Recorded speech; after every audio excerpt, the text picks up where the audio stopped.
Okay okay ma'am, thanks. செவுத்துல எல்லாம் போச்சு, தரையிலயும் பாதி போச்சு. அந்த டாய்லெட் ஓரம் உட்காந்து எனக்கு அலம்ப முடியாது. ஆனா நல்லா சூப்பர் இதுங்க. இவ்வளவு நாளா தெரியல, இது தெரிஞ்சிருந்தா எப்பவும் வாங்கியிருப்பேன் நானு. வாஷிங் மிஷின் எல்லாம் கூட அலம்பினேன் நான் இன்னைக்கு. அப்படிங்களா மேம்? அதெல்லாம் கூட வெளியில எல்லாம் அழுக்கா இருந்தது. Okay okay. அதெல்லாம் கூட அலம்பினோன்னு புதுசாட்டம் ஆயிடுச்சு. இப்ப ஷிங்க் தான் போய் அலம்பலான்னு. சில்வர்ல இருக்க ஷிங்க் அது கூட போகுமாமா, அதுல இருக்க உப்பு கரை கூட. மஸ்க் இருக்கு இல்லைங்களா, அது யூஸ் பண்ணி கிளீன் பண்ணுங்க, உங்களுக்கு சிங்க் எல்லாமே கிளீன் ஆயிரும். அது வாங்கி வரல, அவரு இது ஒண்டிதான் வாங்கினாரு. சரி, இது ஒண்ணுதான் இருக்கா, வேற இல்லையா? இருக்கு, 2 ப்ராடக்ட் இருக்கு. மஸ்க் இருக்கு, அப்புறம் வந்துட்டு ஹெச்எஸ்ஆர் ரெண்டுமே இருக்கு. மஸ்க் செயின் எல்லாம் கிளீன் பண்ணிக்கலாம். இப்போ பிரச்சனை இல்ல, இப்போ இது ஹெச்எஸ்ஆர் நீங்க யூஸ் பண்ணிக்கலாம்.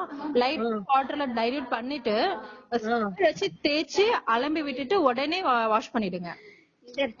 என்னன்னா ஹெச்எஸ்ஆர் வந்து ரொம்ப பவர்ஃபுல் இல்லைங்களா.